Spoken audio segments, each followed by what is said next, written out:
రాష్ట్ర విభజన ప్రకటన వెలువడిన 9 రోజుల తర్వాత ముఖ్యమంత్రి కిరణ్ కుమార్ రెడ్డి స్పందించడం రాజకీయ ఎత్తుగడలో భాగమని వైఎస్ఆర్ కాంగ్రెస్ పార్టీ మండిపడింది.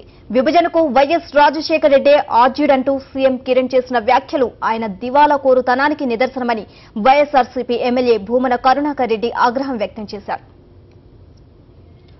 అన్నీ తెలిసి కూడా సంప్రదింపులు జరిగాయి అన్నప్పుడు నోరు తెరవలా, విభజన చేస్తున్నాము అన్నప్పుడు మౌనంగా ఉండి 9 రోజుల తర్వాత కోస్తాంధ్ర అంతా కూడా రావణ కాష్టంగా మారిన పరిస్థితుల్లో ఇప్పుడు నోరు తెరిచి తానేదో చాలా పెద్ద మనిషిలాగా వ్యవహరించే విధంగా మాట్లాడి,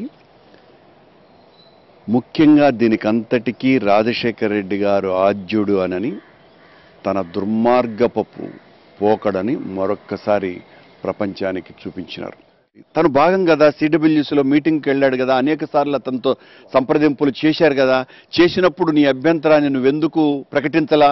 ఆ రోజే తెలిసి నువ్వు రాజీనామా ఇచ్చినుంటే ఒక పెద్ద ప్రకంపన అయి ఉండేది కదా. ముఖ్యమంత్రిగా రాజీనామా ఇచ్చి ఉంటే ఈ విభజన ఈ రకంగా జరిగి ఉండేది కాదు కదా. సమతూకం పాటించేవాళ్ళు కదా, సమన్యాయం పాటించేవాళ్ళు కదా.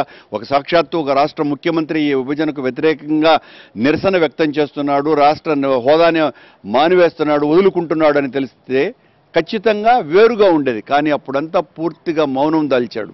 ఇప్పుడు కూడా నేను స్వాగతించటము లేదు, వ్యతిరేకించటము లేదు అని కపట నాటకం ఆడుతున్నాడే కానీ విభజనను నేను స్పష్టంగా వ్యతిరేకిస్తున్నాను అన్నటువంటి విషయం పాటించకుండా నేనేదో వాస్తవాలు చెబుతున్నాను, ఉద్యమాల ద్వారా రాష్ట్రాలు ఏర్పడవు, కోరికల ద్వారా రాష్ట్రాలు ఏర్పడవు, ఇదంతా కూడా ఏదో పెద్ద థియరిటికల్ ప్రొఫెసర్ మాట్లాడినట్టు మాట్లాడటం కరెక్ట్ పద్ధతి కాదు.